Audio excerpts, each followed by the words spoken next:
दोस्तों, आपने YouTube और अन्य माध्यमों के द्वारा एशियन लोगों के और चीज़ों के बारे में ज़रूर सुना होगा, लेकिन आज हम आपको एशियंट इंसेक्ट्स के बारे में बताने वाले हैं। यह इंसेक्ट्स 10 करोड़ साल पहले मर चुके हैं, लेकिन यह अब भी चमक रहे हैं और साथ में पूरी तरह से प्रिजर्व भी हैं।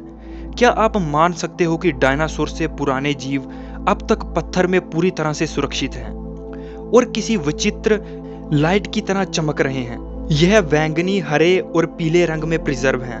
हालांकि रिसर्चर्स ने कुछ पक्षियों को भी ढूंढा है जो भी ऐसे ही रंगों में चमकते हैं और पूरी तरह से प्रिजर्व हैं। तो चलिए इस पर हुई कुछ रिसर्चेस के बारे में आपको बताते हैं। यह ऐसे चमक क्यों रहे हैं और इतने अच्छे तरीके से प्रिजर्व कैसे हैं? क्या एशियन लोगों की कोई ऐसी टेक्नोलॉजी थी जिन्होंने इसे प्रिजर्व कर दिया, या नेचर ने इनको प्रिजर्व करके रखा है?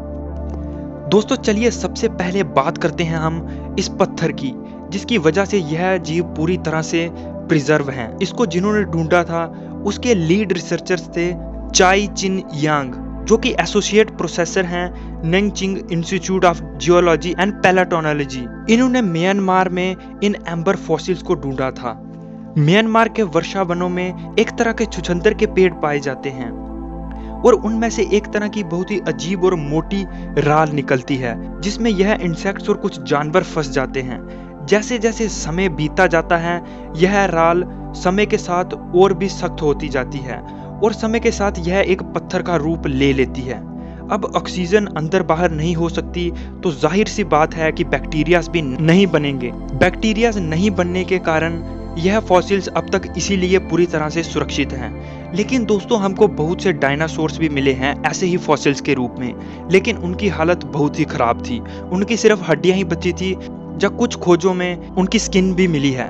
लेकिन फिर भी हम यह इनकार नहीं कर सकते कि इस पत्थर में यह सुरक्षित रह सकते हैं। रिसर्चर्स ने कोको वेस्ट के साथ और भी 35 तरह के फॉसिल्स ढूंढे हैं, जिनका रंग भी नीला, पीला, बैंगनी था। NIGPA के हंग डाइंग ने कहा कि हमारे पास ऐसे हजारों और फॉसिल्स हैं जो कि ऐसे ही कुछ अजीब तरीके से चमकते हैं। अब इनके पीछे का कारण किसी को नहीं पता कि यह क्यों चमकते हैं, लेकिन कुछ साइंटिस्ट का कहना है कि कोको वेस्ट यानी तितैया इन रंगों को कैमोफ्लाज यानी छलावरण के रूप में उपयोग में लेते थे। ततैये अपने अंडे मधुमक्खियों के घोंसलों में रखते थे ताकि वह और जीवों से उनको बचा सकें। अब तक पूरी बात का किसी को नहीं पता है, यह एक मिस्ट्री बनी हुई है। नेचर बहुत ही अलग है और अजीब है। जब हम नेचर को ऐसे देखते हैं तो नेचर हमको बहुत ही खूबसूरत लगती है, लेकिन जब हम नेचर को और साइंस को मिला देते हैं तो नेचर बहुत सी कन्फ्यूजन्स के साथ हमारे दिमाग में बहुत से सवाल छोड़ती है, जिनके जवाब इंसान बहुत ही क्यूरियोसिटी से ढूंढते हैं। कुछ ऐसी ही वीडियोस मैं आपके लिए लाता हूं, तो अगर आपको ऐसी वीडियोस देखना अच्छा लगता है तो मेरे चैनल को सब्सक्राइब ज़रूर करना। तो मैं चलता हूं, मिलता हूं आपको ऐसी ही और इंटरेस्टिंग वीडियो के साथ। तब तक के लिए गुड बाय। इस वीडियो को अपने 3 दोस्तों के साथ शेयर ज़रूर करें।